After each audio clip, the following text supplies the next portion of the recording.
তিস্তা ইস্যুতে দিল্লির অবস্থান পরিবর্তন হয়নি বললেন জয়শঙ্কর। সব বিষয়ে আলোচনা হবে মোদির সফরে। সরকারের ধারাবাহিকতা আছে বলেই উন্নয়ন হচ্ছে বললেন প্রধানমন্ত্রী। সম্পদ সৃষ্টিতে গবেষণার তাগিদ। উন্নয়নশীল দেশ করতে উৎপাদনশীলতা বাড়ানোর পরামর্শ সিপিডির। এলডিসির সুবিধা রক্ষায় দর কষাকষির আহ্বান। এইচটি ইমামের প্রতি সর্বস্তরে মানুষের শ্রদ্ধা। রাষ্ট্রীয় মর্যাদায় বনানীতে অন্তিম শয়ান। মিয়ানমারে গুলিতে ৩৮ বিক্ষোভকারী নিহত। নিরাপত্তা পরিষদের বৈঠক ডেকেছে যুক্তরাষ্ট্র।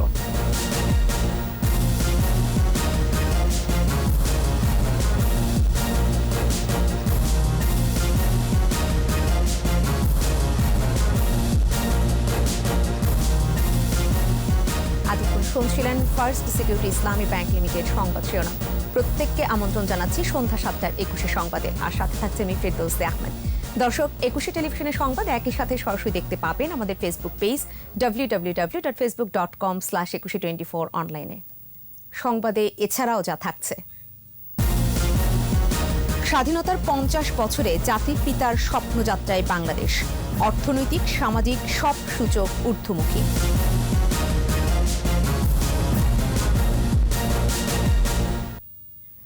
সম্পর্কের বন্ধনে নতুন মাত্রা এনে দিতেই প্রধানমন্ত্রী নরেন্দ্র মোদী বাংলাদেশ সফরে আসছেন। একথা জানিয়ে ভারতের পররাষ্ট্রমন্ত্রী ডক্টর সুব্রামেনিয়াম জয়শঙ্কর বলেন, বাংলাদেশের স্বাধীনতার সুবর্ণ জয়ন্তীতে দুদেশের সম্পর্ক পৌঁছাবে অনন্য উচ্চতায়। অমীমাংসিত বিষয়গুলো নিয়ে খোলামেলা আলাপ হবে দুই প্রতিবেশীর মধ্যে। তিস্তাসহ অভিন্ন নদীর পানি বন্টন ইস্যুতে ভারতের অবস্থানে কোনো পরিবর্তন হয়নি বলে জানান তিনি। রাষ্ট্রীয় অতিথি ভবন পদ্মায় দ্বিপাক্ষিক বৈঠক শেষে যৌথ সংবাদ সম্মেলনে এসব জানান ডক্টর জয়শঙ্কর। রিপোর্টে বাকিটা জানাচ্ছেন মোহাম্মদ নুরুন নবী। একটি বিশেষ ফ্লাইটে হজরত শাহজালাল আন্তর্জাতিক বিমানবন্দরে অবতরণ করেন ভারতের পররাষ্ট্রমন্ত্রী ডক্টর সুব্রামেনিয়াম জয়শঙ্কর। বিমানবন্দরে তাকে স্বাগত জানান পররাষ্ট্রমন্ত্রী ডক্টর এ.কে আব্দুল মোমেন। এরপর রাষ্ট্রীয় অতিথি ভবন পদ্মায় বসে দুই দেশের পররাষ্ট্রমন্ত্রী পর্যায়ে বৈঠক। এই বৈঠকে আলোচনা হয় নরেন্দ্র মোদীর আসন্ন সফরের নানা দিক নিয়ে। এছাড়া দুই দেশের অমীমাংসিত বিষয় নিয়ে, বিশেষ করে অভিন্ন নদীর পানি বন্টন, রেল যোগাযোগ চালু, করোনা মহামারীতে স্বাস্থ্য সংকট এবং অর্থনৈতিক পুনরুদ্ধারের কৌশল নিয়ে আলোচনা হয়। পরে যৌথ সংবাদ সম্মেলনে ডক্টর এস জয়শঙ্কর বলেন, নরেন্দ্র মোদীর সফর আশার সঞ্চার করেছে দুই দেশের মানুষের মাঝে। Our relations actually transcend even our strategic partnership. We see Bangladesh as a key neighbor and a valued partner, not only in South Asia, but also in the broader Indo-Pacific region. Definitive, something very transformational in our relationship. বলেন, আগামী ২০ বছর অগ্রাধিকার তালিকায় থাকবে নানা মাত্রার যোগাযোগ। যোগাযোগ মানেই উৎপাদনশীলতা উল্লেখ করে ভারতের পররাষ্ট্রমন্ত্রী বলেন, প্রতিবেশীদের এই সম্পর্ক বদলে দেবে এই অঞ্চলের অর্থনৈতিক চিত্র। এক্ষেত্রে গুরুত্বপূর্ণ ভূমিকা রাখবে বঙ্গোপসাগর। I see enormous possibilities. I see economic possibilities. I see huge connectivity possibilities. I see a lot of people-to-people possibilities. Meeting of our Water Resources Secretary very soon. So I'm sure they will be discussing it further. I think you all know the Government of India's position. That position has not changed. সংযুক্তির ক্ষেত্রে তৃতীয় কোনো পক্ষকে যুক্ত করার বিষয়ে আলোচনা হয় বৈঠকে। দুই দেশের বন্ধু হিসেবে সম্ভব নাম এসেছে জাপানের। I can tell you the entire, logistics, the whole geo-economics of the region will change. Bay of Bengal will look very different. We talked about Japan as a possibility because both of us have very good relations with Japan, and Japan is involved in connectivity projects in the Bay of Bengal. সব হত্যাকাণ্ডকে দুঃখজনক উল্লেখ করে S Jaishankar বলেন, সীমান্তে অপরাধ কমলে হত্যাকাণ্ড কমবে। তার ভাষায়, no crime, no border killing. Every death is regrettable. But we also ask ourselves, why is there a problem? And we know the problem. The problem is because of crime. So our shared objective should be a no crime, no death border. Narendra মোদীর সফরকে সফল করতে সব ধরনের আলোচনা হয়েছে জানান পররাষ্ট্রমন্ত্রী doctor A K Abdul Momen. পারস্পরিক সহযোগিতা অব্যাহত রাখার বিষয়ে একমত দুই দেশ। We are very pleased that Prime Minister Modi will join us for the Mujib Borsha celebrations. as well as the Golden Jubilee of Bangladesh independence and 50 years of Bangladesh-India diplomatic relations. পরে গণভবনে প্রধানমন্ত্রী শেখ হাসিনার সাথে সৌজন্য সাক্ষাৎ করেন সফররত ভারতের পররাষ্ট্রমন্ত্রী। মোহাম্মদ নুরুন নবী, একুশে টেলিভিশন, ঢাকা। করোনা ভাইরাসের টিকা নিয়েছেন প্রধানমন্ত্রী শেখ হাসিনা। বৃহস্পতিবার গণভবনে তিনি করোনার টিকার প্রথম ডোজ নেন। এ সময় তার পাশে ছিলেন ছোট বোন শেখ রেহানা। এর আগে 24 ফেব্রুয়ারি করোনা ভাইরাসের টিকা নেন শেখ রেহানা।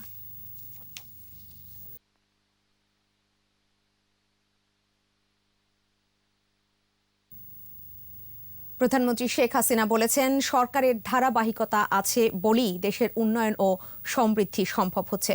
বিজ্ঞান ও প্রযুক্তি মন্ত্রণালয়ের অধীনে বঙ্গবন্ধু ফেলোশিপ ও গবেষণা অনুদানের চেক প্রদান অনুষ্ঠানে প্রধানমন্ত্রী বলেন, বিজ্ঞানের যুগে গবেষণার মাধ্যমে নতুন পণ্যের উদ্ভাবন ও রপ্তানির বাড়াতে নজর দিতে হবে। বাকিটা জানাচ্ছেন প্রণব চক্রবর্তী। বিজ্ঞান ও প্রযুক্তিকে প্রাধান্য দিয়ে এবছরও বঙ্গবন্ধু বিজ্ঞান ও প্রযুক্তি ফেলোশিপ ও গবেষণা অনুদান প্রদান করল সরকার। বঙ্গবন্ধু বিজ্ঞান ও প্রযুক্তি ফেলোশিপে ৭৭ জন, এনএসটিতে ৩,৩০৫ ও বিশেষ গবেষণায় ৮০০ জনকে অনুদানের চেক হস্তান্তর করা হয়। গণভবন থেকে ভিডিও কনফারেন্সে যুক্ত হয়ে প্রধানমন্ত্রী বলেন, বিজ্ঞানের যুগে প্রতিনিয়তই নতুন নতুন আবিষ্কার হচ্ছে। তার সাথে মিল রেখে গবেষণায় নতুন উদ্ভাবন ও রপ্তানিতে নজর দিতে হবে। বিজ্ঞানের যুগে প্রতিনিয়ত নতুন নতুন উদ্ভাবন হচ্ছে, তার সঙ্গে সামঞ্জস্য রেখে আমাদের চলতে হবে। গবেষণার মধ্য দিয়ে আমরা ব্যয় কমাতে পারি, উৎপাদনের উৎকর্ষতা বাড়াতে পারি, পরিমাণ বৃদ্ধি করতে পারি। আমাদের রপ্তানি খাতে আমরা শুধু একটা বা দুটোর উপরে নির্ভরশীল না, আমরা বহুমুখী পণ্য উৎপাদন করে রপ্তানি করতে পারি। সরকার প্রধান বলেন, শিক্ষাকে বহুমুখীকরণের মাধ্যমে দক্ষ মানব সম্পদ গড়তে কাজ করছে সরকার। এ সময় মার্চের শেষে শিক্ষা প্রতিষ্ঠান খুলে দেওয়ার কথা জানান প্রধানমন্ত্রী। ভ্যাকসিন দেওয়াটা শেষ হওয়ার সাথে সাথে আমরা ইনশাআল্লাহ মার্চ মাসের শেষের দিকে সকল শিক্ষা প্রতিষ্ঠান খুলে দিতে সক্ষম হব। ইতিমধ্যে ঢাকা বিশ্ববিদ্যালয় সহ আমাদের সরকারি বিশ্ববিদ্যালয়গুলি সেগুলিও একটা বেশ কিছু হল এবং বিল্ডিং যাওয়ার জন্য আছে, সেগুলো আমি মেরামত করা বা সেগুলিকে পরিষ্কার পরিচ্ছন্ন করার ব্যবস্থা নিতে ইতিমধ্যে নির্দেশ দেওয়া হচ্ছে এবং সেটা করা হচ্ছে। প্রধানমন্ত্রী আশা প্রকাশ করেন, সরকারের ধারাবাহিকতা থাকলে দেশের উন্নয়ন অব্যাহত রেখে উন্নত রাষ্ট্রে পদার্পণ করবে বাংলাদেশ। আমরা যেহেতু দীর্ঘদিন সরকারে থাকার সুযোগ পেয়েছি এবং সরকারের ধারাবাহিকতা আছে, যার কারণে আজকে মানুষের যে মৌলিক চাহিদাগুলি সেগুলি পূরণ করতে আমরা সক্ষম হচ্ছি। ডিজিটাল বাংলাদেশ গড়ে তোলার সাথে সাথে hi-tech city, hi-tech park, software প্রযুক্তি পার্ক সহ আমরা এমনভাবে তৈরি করে দিচ্ছি যেন আমাদের দক্ষ জনশক্তির সাথে সাথে আমরা যেন অর্থনৈতিকভাবেও স্বাবলম্বী হতে পারি। আগামীতে প্রতি বিভাগে একটি করে নব থিয়েটার করার কথাও জানান প্রধানমন্ত্রী শেখ হাসিনা। এই অগ্রযাত্রা কেউ থামাতে পারবে না। প্রণব চক্রবর্তী, একুশে টেলিভিশন, ঢাকা। একটি অন্তর্ভুক্তিমূলক উন্নয়নশীল দেশ করতে উৎপাদনশীলতা বাড়ানোর পরামর্শ দিয়েছে centre for policy dialogue CPD. সংস্থাটি বলছে 2026 সালের পরেও বাংলাদেশ যাতে এলডিসির সুযোগ সুবিধাগুলো পেতে থাকে, সেজন্য বিশ্ব বাণিজ্য সংস্থার সাথে দর কষাকষি চালিয়ে যেতে হবে। এছাড়া রাজস্ব আদায় ও বিদেশি বিনিয়োগ বৃদ্ধির উপরও জোর দিয়েছে সিপিডি। দেখুন তৌহিদুর রহমানের রিপোর্ট। স্বল্পোন্নত দেশ থেকে উন্নয়নশীল দেশের কাতারে যাবার আনুষ্ঠানিক স্বীকৃতি পেয়েছে বাংলাদেশ। সবকিছু ঠিক থাকলে 2026 সালে এলডিসি থেকে চূড়ান্ত ছাড়পত্র মিলবে। এতে একদিকে যেমন উন্নয়ন অগ্রযাত্রার স্বীকৃতি রয়েছে, অন্যদিকে মোকাবেলা করতে হবে বেশ কিছু চ্যালেঞ্জ। সিপিডির ভার্চুয়াল সংলাপে এলডিসি গ্র্যাজুয়েশনের স্বীকৃতি ও চ্যালেঞ্জ মোকাবেলায় নানা পরামর্শ উঠে আসে। বাংলাদেশের ব্র্যান্ডিং বাড়বে, বাংলাদেশের যে বিনিয়োগ, বিদেশি বিনিয়োগ আকর্ষণ করা, সেটার ক্ষেত্রে সুযোগ সৃষ্টি হবে। চ্যালেঞ্জগুলি রয়েছে, সেই চ্যালেঞ্জগুলির যে আন্তর্জাতিক সহযোগিতা যেগুলি পাওয়া যায় বিভিন্নভাবে, সেটা শুল্কমুক্ত, কোটামুক্ত বাজারে প্রবেশ, সাহায্য সেটির এবং স্বল্প সুদে এবং সুদবিহীন যে ঋণ নিতে পারি। এলডিসি গ্র্যাজুয়েশনের পর রপ্তানিতে কর সুবিধা হ্রাস, মেধাস্বত্ব ও স্বল্প সুদে বৈদেশিক ঋণ প্রাপ্তিসহ অনুদান কমতে পারে বলে আশঙ্কা সিপিডির। তাই এইসব সুবিধা ধরে রাখতে সরকারকে প্রয়োজনীয় প্রস্তুতি নেওয়ার তাগিদ সংস্থাটির। ক্ষমতা বজায় রাখার জন্য আমার যে কস্টটা, এই কস্টটা আমাকে কমাতে হবে। প্রতিষ্ঠানের ভেতরে যে সক্ষমতা, সেই সক্ষমতাটা তার বাড়াতে হবে। দ্বিতীয় যেটা, সেটা হলো যে প্রতিষ্ঠান থেকে তিনি যে বাজারে যাচ্ছেন সেই কস্ট এলিমেন্টটা তাকে কমাতে হবে। এবং তৃতীয় হলো যে সরকারের বিভিন্ন ধরনের যে নীতি, যেমন এক্সচেঞ্জ রেট কি হবে, বিজনেস এনভায়রনমেন্টটা কিরকম, এটা দিয়ে তাকে প্রতিযোগিতার সক্ষমতা বজায় রাখতে হবে। তবে আগামী 5 বছরের মধ্যে সব দুর্বলতা কাটিয়ে উদ্ধত চ্যালেঞ্জ মোকাবেলায় সরকার কাজ করছে বলে জানান পররাষ্ট্র প্রতিমন্ত্রী।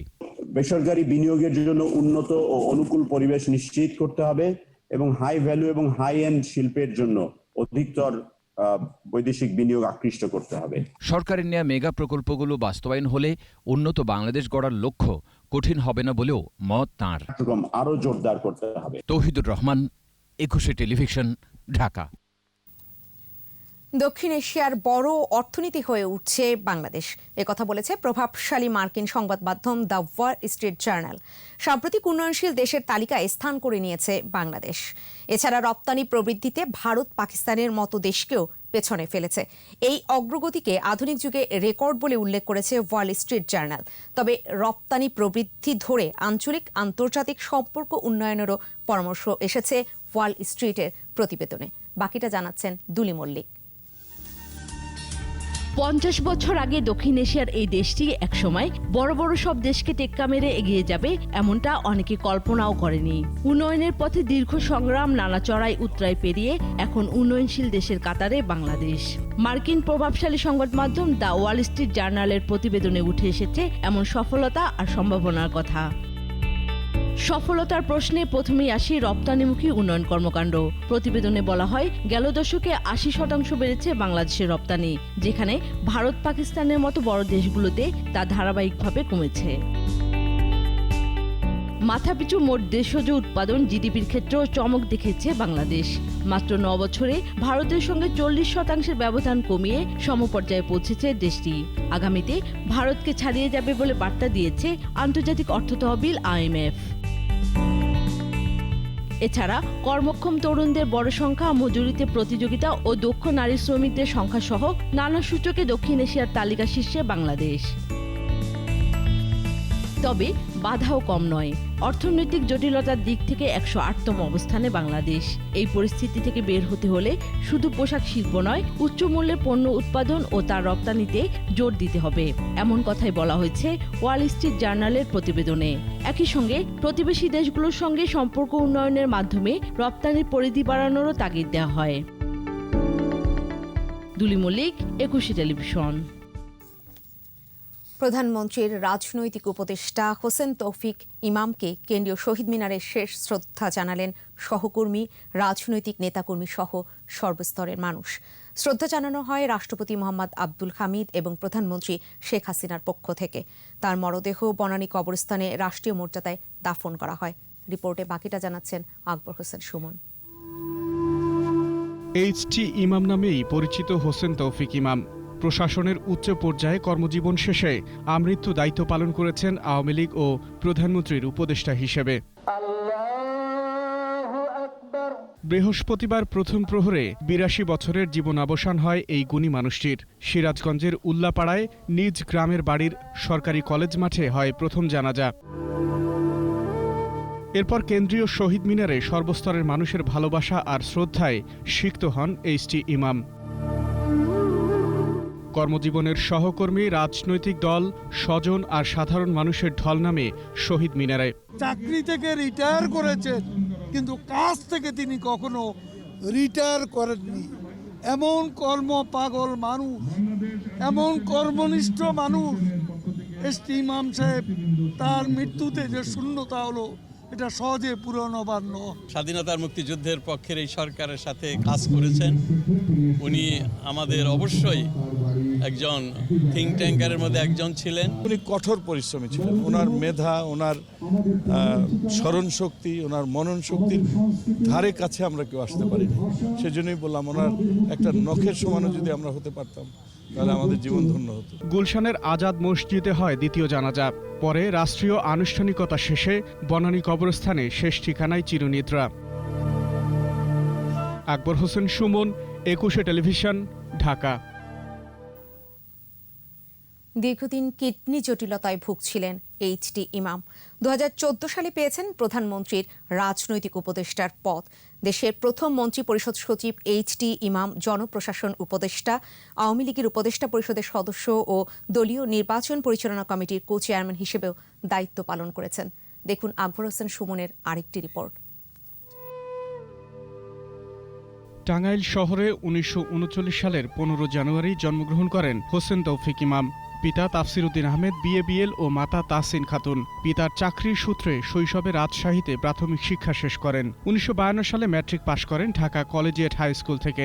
এডওয়ার্ড কলেজ থেকে পাশ করেন ইন্টারমিডিয়েট। অর্থনীতিতে অনার্স সহ বিএ ডিগ্রি অর্জন করে 1956 সালে ভর্তি হন ঢাকা বিশ্ববিদ্যালয়ে। ছাত্রজীবনে পূর্ব পাকিস্তান ছাত্র ইউনিয়নের সঙ্গে যুক্ত হন তিনি। পেশাজীবন শুরু রাজশাহী সরকারি কলেজে শিক্ষকতা দিয়ে। আমাদের শিল্পকলা একাডেমির এবং সকলের কাছেই গ্রহণযোগ্য হবে। 1961 সালের সিএসপিদের মধ্যে তিনি চতুর্থ স্থান লাভ করেন। 62 সালে রাজশাহীতে সহকারী কমিশনার পদে যোগ দেন। দায়িত্ব পালন করেছেন প্রশাসনের প্রতিটি স্তরে। 1971 সালে মুজিবনগর সরকারের প্রথম ক্যাবিনেট সচিবের দায়িত্ব পালন করেন এইচটি ইমাম। আমাদের কয়েক বন্ধু আমরা চলে গেছিলাম হোটেল পূর্বানীতে। ওইখানে বঙ্গবন্ধু তখনই তাৎক্ষণিকভাবে তার প্রতিক্রিয়া জানিয়েছিলেন। 2009 সাল থেকে আওয়ামী লীগ সরকার গঠন করে প্রধানমন্ত্রী শেখ হাসিনা তাকে মন্ত্রীর মর্যাদায় জনপ্রশাসন উপদেষ্টা নিয়োগ করেন। 2014 সালে প্রধানমন্ত্রীর রাজনৈতিক উপদেষ্টা হিসেবে নিয়োগ দেওয়া হয় এইচটি ইমামকে। আওয়ামী লীগের উপদেষ্টা পরিষদের সদস্য ও দলীয় নির্বাচন পরিচালনা কমিটির কো চেয়ারম্যান হিসেবেও কাজ করেছেন তিনি। মুক্তিযুদ্ধ, বাংলাদেশের ইতিহাস ও রাজনীতি নিয়ে লিখেছেন বেশ কিছু বই। তার মৃত্যুতে শোক প্রকাশ করেছেন রাষ্ট্রপতি, প্রধানমন্ত্রী ও জাতীয় সংসদের স্পিকার সহ সর্বস্তরের মানুষ। আমার তাড়াতাড়ি নিজের কর্মস্থলে ফিরে যাওয়া উচিত। আকবর হোসেন সুমন, 21 টেলিভিশন, ঢাকা। নিচ্ছি প্রিমিয়ার ব্যাংক লিমিটেড সংবাদ বিরতি। নো মাস্ক নো সার্ভিস বিধি মেনে চলুন, সুস্থ থাকুন। যখন ফিরছি তখন থাকবে। জামিনে মুক্তি পেলেন কিশোর। মুশতাকের মৃত্যুর কারণ নিশ্চিত হওয়া যাবে ময়না তদন্তের রিপোর্টের পর, জানালেন স্বরাষ্ট্রমন্ত্রী। বেসিক ব্যাংকের ঋণ জালিয়াতির 21 মামলা, 2.5 মাসের মধ্যে চার্জশিট দেওয়ার নির্দেশ হাইকোর্টের। দেখছেন সন্ধ্যা 7:21 সংবাদ। ডিজিটাল নিরাপত্তা আইনের মামলায় গ্রেফতার হওয়ার প্রায় 10 মাস পর কাশিমপুর কারাগার থেকে মুক্তি পেলেন কার্টুনিস্ট আহমেদ কবির কিশোর। দুপুরে কাশিমপুর কারাগার পার্ট 2 থেকে তাকে মুক্তি দেওয়া হয়। জেল সুপার জানান, 11টার দিকে আহমেদ কবির কিশোরের জামিনের কাগজ কাশিমপুর কারাগারে পৌঁছায়। পরে তার যাচাই বাছাই শেষে কিশোরকে মুক্তি দেওয়া হয়। এ সময় কারা ফটকে উপস্থিত ছিলেন কিশোরের স্বজনরা। এর আগে জামিনের জন্য কিশোরের করা আবেদনের শুনানি নিয়ে বুধবার বিচারপতি এম এনায়েতুর রহিম ও বিচারপতি মোহাম্মদ মুস্তাফিজুর রহমানের সমন্বয়ে গঠিত হাইকোর্ট বেঞ্চ এ জামিন আদেশ দেন। সামাজিক যোগাযোগ মাধ্যম ব্যবহার করে রাষ্ট্রের বিরুদ্ধে ষড়যন্ত্রমূলক কথাবার্তা ও গুজব ছড়ানোর অভিযোগে তাকে সহ মোট 11 জনের বিরুদ্ধে গত বছর ডিজিটাল নিরাপত্তা আইনে মামলা করা হয়। কারাগারে লেখক মুশতাক আহমেদের মৃত্যুর কারণ ময়না তদন্তের রিপোর্ট পাওয়ার পর নিশ্চিতভাবে হওয়া যাবে, জানিয়েছেন স্বরাষ্ট্রমন্ত্রী আসাদুজ্জামান খান কামাল। সচিবালয়ে নিজ দফতরে সাংবাদিকদের সাথে আলাপকালে তিনি বলেন, এখন পর্যন্ত পাওয়া রিপোর্টে তার মৃত্যু স্বাভাবিক বলে জানিয়েছেন চিকিৎসকরা। মন্ত্রী বলেন, মুশতাক আহমেদের মৃত্যুর পর স্বরাষ্ট্র মন্ত্রণালয়, গাজীপুর জেলা প্রশাসন ও কারা অধিদপ্তরের পৃথক কমিটি তদন্ত চালাচ্ছে। কারা কর্তৃপক্ষের কোনো গাফিলতি ছিল কিনা তা খতিয়ে দেখা হচ্ছে বলেও জানান স্বরাষ্ট্রমন্ত্রী। কর্তব্যরত চিকিৎসক কারাগারে যারা ছিলেন এবং হাসপাতালে যখন নিয়ে গিয়েছেন তাদের সবার অভিমত নিয়ে তারা যেই রিপোর্টটি প্রদান করেছেন সেই রিপোর্টে তো বলছেন এইটা একটা মানে ন্যাচারাল ডেথ হয়েছে। ন্যাচারাল ডেথ মানে এটা অস্বাভাবিক মৃত্যু নয়। সাইবার ক্রাইম রোধ ও তথ্য প্রযুক্তির যুগে মানুষের সুরক্ষার জন্য ডিজিটাল নিরাপত্তা আইন করা হয়েছে, জানিয়েছেন তথ্যমন্ত্রী ডক্টর হাসান মাহমুদ। সচিবালয়ে সাংবাদিকদের সঙ্গে আলাপকালে তিনি বলেন, বিশ্বের বিভিন্ন দেশে এ ধরনের আইন আছে, তবে এর অপপ্রয়োগ যেন না ঘটে তা কঠোরভাবে দেখা হবে বলেও জানান মন্ত্রী। কোন আইনে কেউ গ্রেফতার হয়ে কারাগারে মৃত্যু হলে শুধু সে আইন বাতিল নয়, বরং মৃত্যুর কারণ খতিয়ে দেখা যেতে পারে। ডিজিটাল সিকিউরিটি অ্যাক্ট সমস্ত মানুষের ডিজিটাল নিরাপত্তা দেওয়ার জন্য, যখন এই ডিজিটাল বিষয়টা ছিল না তখন আইনের প্রয়োজন ছিল না, যখন ডিজিটাল বিষয়টা এসছে তখন ডিজিটাল নিরাপত্তার বিষয়টাও এসছে। সুতরাং এই আইন আজকে বিভিন্ন দেশ এই আইন প্রণয়ন করেছে এবং এই আইনের বলে সেখানেও শাস্তি হচ্ছে, গ্রেপ্তার হচ্ছে। ডিজিটাল নিরাপত্তা আইনে গ্রেফতার সবার মুক্তি দাবি করেছেন বিএনপি মহাসচিব মির্জা ফখরুল ইসলাম আলমগীর।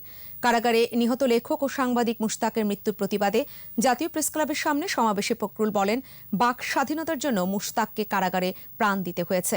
এ সময় সরকার পদত্যাগ করে নিরপেক্ষ কমিশনের অধীনে নির্বাচন দেওয়ার আহ্বান জানান তিনি। জাতীয় পরিবর্তনের জন্য সব রাজনৈতিক দলের ঐক্যের আহ্বান জানান মির্জা ফখরুল।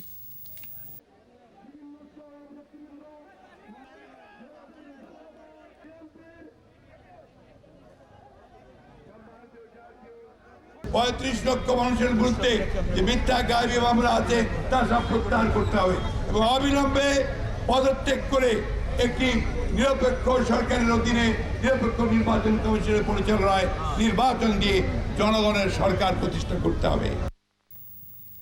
বিএনপি দেশের জনগণের জন্য এখন কৃত্রিম দরদ দেখাচ্ছে বলে মন্তব্য করেছেন আওয়ামী লীগের সাধারণ সম্পাদক ওবায়দুল কাদের। সরকারি বাসভবন থেকে নিয়মিত ব্রিফিংয়ে এ মন্তব্য করেন তিনি। বিএনপি আজ মানুষের জন্য কৃত্রিম দরদ দেখাচ্ছেন। করোনাকালে অসহায় কর্মহীন মানুষের পাশে কি তারা দাঁড়িয়েছিলেন? বিএনপি মানুষের সম্পদ লুট করে আর মানুষকে জীবন্ত পুড়িয়ে মারে আর কৃত্রিম দরদ দেখায়। দেশের মানুষের প্রতি অকৃত্রিম ভালোবাসা আছে, মানুষের সুখে দুঃখে পাশে আছেন বলেই বঙ্গবন্ধু কন্যা শেখ হাসিনা আজকে মানুষের আস্থার বাতিঘরে পরিণত হয়েছেন। বেসিক ব্যাংকের ঋণ জালিয়াতির ২১টি মামলার তদন্ত ২.৫ মাসে শেষ করে চার্জশিট দেওয়ার নির্দেশ দিয়েছেন হাইকোর্ট। ইকবাল হোসেন ভূঁইয়া নামে এক আসামির জামিন আবেদন শুনানিতে বিচারপতি নজরুল ইসলাম তালুকদার ও বিচারপতি মহিউদ্দিন শামীমের বেঞ্চ এ আদেশ দেন। মামলা হওয়ার ৫.৫ বছর পরও চার্জশিট দাখিল করেনি দুদক। এর ফলে হাইকোর্ট এ আদেশ দেন বলে জানান আসামি পক্ষের আইনজীবী। ২.৫ মাসের মধ্যে তদন্ত শেষ করে চার্জশিট দাখিল করার জন্য, কারণ এই মামলাটা ৫.৫ বছর আগে ফাইল হয়েছে। ৫ বছরে আপনারা তো এখনো চার্জশিট দিতে পারেননি। তখন আমি বললাম যে আমাকে একটু ব্যাখ্যা দেওয়ার সুযোগ দিন। আমি বললাম টাকার গতিপথ আমাকে নির্ণয় করতে হচ্ছে এবং টাকার গতিপথ আপনাকে ৩১০০ কোটি টাকা আমি পেয়েছি। অলরেডি ৪,০০০ টাকা আমরা রিশিডিউল করেছি। আমাদের বিশেষ আয়োজন স্বাধীনতার ৫০।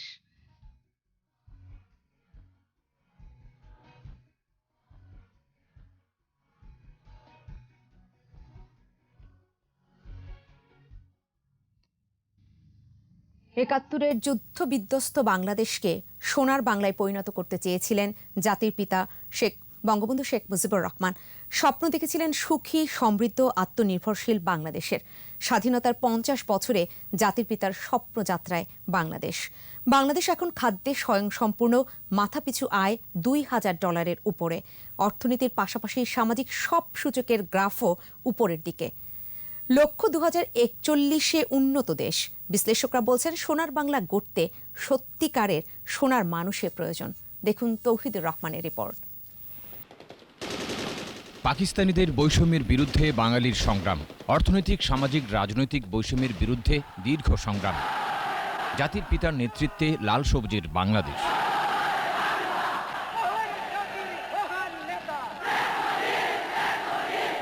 যুদ্ধবিধ্বস্ত দেশ, ধ্বংসাবশেষ থেকে দেশকে টেনে তুলতে শুরু করেন বঙ্গবন্ধু। ফেরাউনের দল সব শেষ করে দিয়ে গেছে, কিন্তু আছে আমার মানুষের একতা, আছে তাদের ঈমান, আছে তাদের শক্তি। এই মনুষ্য শক্তি নিয়েই এই বাংলাকে নতুন করে গড়ে তুলতে চায়।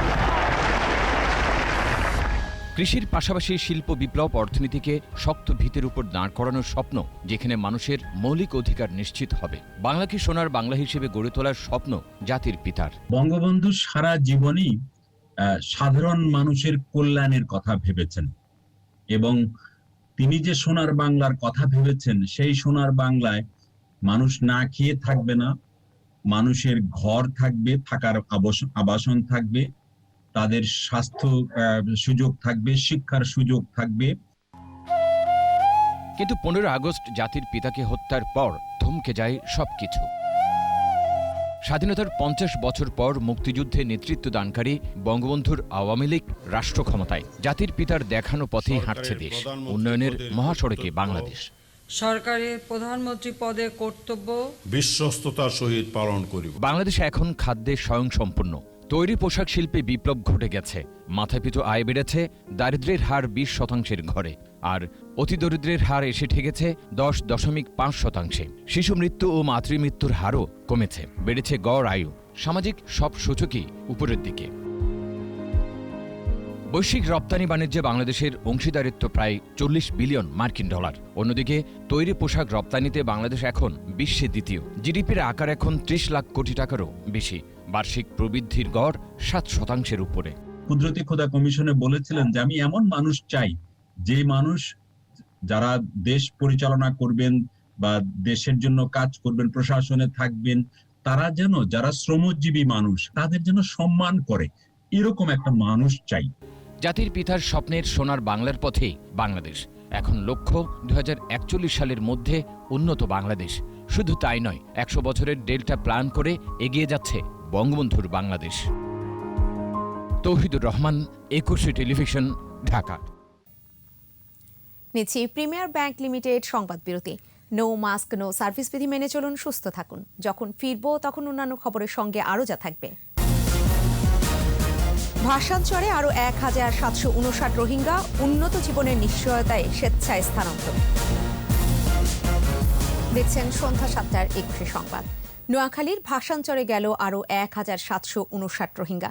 চট্টগ্রাম বোট ক্লাব থেকে নৌবাহিনীর 5টি জাহাজ করে তারা ভাসানচরে পৌঁছায়। এ নিয়ে 14,000-এর বেশি রোহিঙ্গা ভাসানচরের আশ্রয়কেন্দ্রে গেল। বিপ্লব মজুমদারের ক্যামেরায় চট্টগ্রাম থেকে রিপোর্ট করছেন হাসান ফেরদৌস। চট্টগ্রামের বিএফ শাহীন কলেজের ট্রানজিট ক্যাম্প থেকে সকাল 10:45 রোহিঙ্গাদের নিয়ে আসা হয় পতেঙ্গা বোট ক্লাব জেটিতে। সেখান থেকে নৌবাহিনীর 5টি জাহাজে তাদের নিয়ে যাওয়া হয় ভাসানচরের আশ্রয় কেন্দ্রে।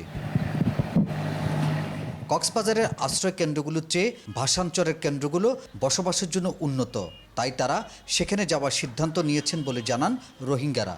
বইনে ভালো বলছে, ওই ক্যাম্প তো চলে আসতে দেখে আমার কষ্ট পাইছে, আমি এখানে তো চলে আসি। আমি বাইশে হতে আজা গেড়ে তো তশান্তি আর কিতাব এটা আজে এটা আর কিতাব হয়ে আজার দিরে বাদি বাইরে বাইরে নির্যাতন মারামারি হাড়াহাড়ি নিয়ে বলি আগে তুই যাগই পুয়াই বেড়ে একবার করে রাতিয়া নিগিল গই জড়াই পারলা বলি। পরিবারের সদস্যদের নিয়ে ভালো জীবনযাপনের প্রত্যাশা তাদের। ওখানে আমার আত্মীয় স্বজন গিয়েছে, ওরা বলছে অনেক ভালো, তো ওদের পরিবেশ নিয়ে আমরা চলে যাচ্ছি। ওখানে লেখাপড়া করা তেমন, মানে কি শিক্ষা করা তেমন, বড় বয়স থেকে ভালো হইব। ভাসানচরের জীবনযাপনের পর্যাপ্ত সুযোগ সুবিধা রয়েছে বলে জানান কর্মকর্তারা। হাসান ফেরদৌস, একুশে টেলিভিশন, চট্টগ্রাম। করোনার মাঝেও শাহজালাল আন্তর্জাতিক বিমানবন্দরের 3য় টার্মিনাল নির্মাণের কাজ চলমান আছে, জানিয়েছেন বেসামরিক বিমান ও পর্যটন প্রতিমন্ত্রী মোহাম্মদ মাহবুব আলী। সচিবালয়ে journalist forum for promoting tourism এর নবনির্বাচিত কমিটির সদস্যরা প্রতিমন্ত্রীর সাথে দেখা করেন। এ সময় তিনি বলেন, বাংলাদেশকে পর্যটনের অন্যতম কেন্দ্রবিন্দু হিসেবে গড়ে তুলতে কাজ করছে সরকার, আর এজন্য কক্সবাজার বিমানবন্দর আধুনিকায়ন, আন্তর্জাতিক রিফ্লুইং হাব এবং আন্তর্জাতিক ট্রানজিট হিসেবে গড়ে তোলা হবে। পর্যটকদের জন্য 6টি ডাবল ডেকার বাস আনা হবে বলেও জানান তিনি। ব্যবসা বাণিজ্যের খবর।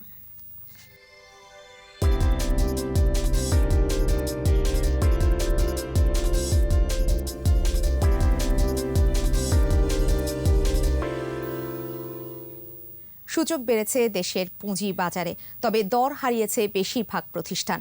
বৃহস্পতিবার ডিএসইতে লেনদেন হওয়া 357টি প্রতিষ্ঠানের মধ্যে দর বেড়েছে 100টির, কমেছে 150টির, আর অপরিবর্তিত ছিল 107টির দর।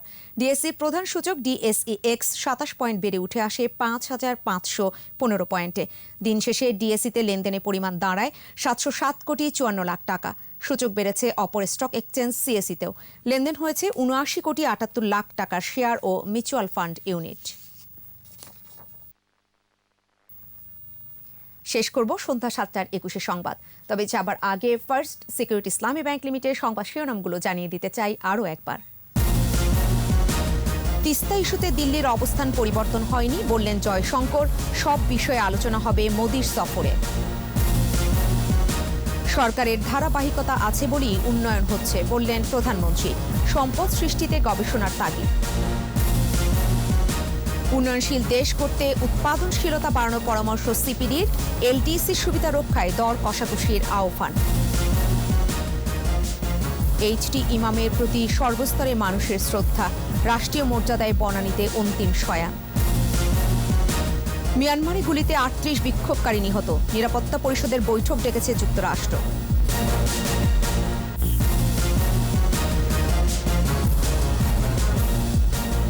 সর্বশেষ খবর জানতে ডায়াল করুন 2021 নম্বরে আর ভিজিট করুন 21-tv.com এই ওয়েবসাইটে। এছাড়া ফেসবুকে ভিজিট করতে পারেন facebook.com/2124 অনলাইনে। আমাদের পরবর্তী সংবাদ রয়েছে রাত 9টায়। দেখার আমন্ত্রণ রইল। স্বাস্থ্যবিধি মেনে চলুন, সুস্থ থাকুন। ধন্যবাদ সবাইকে।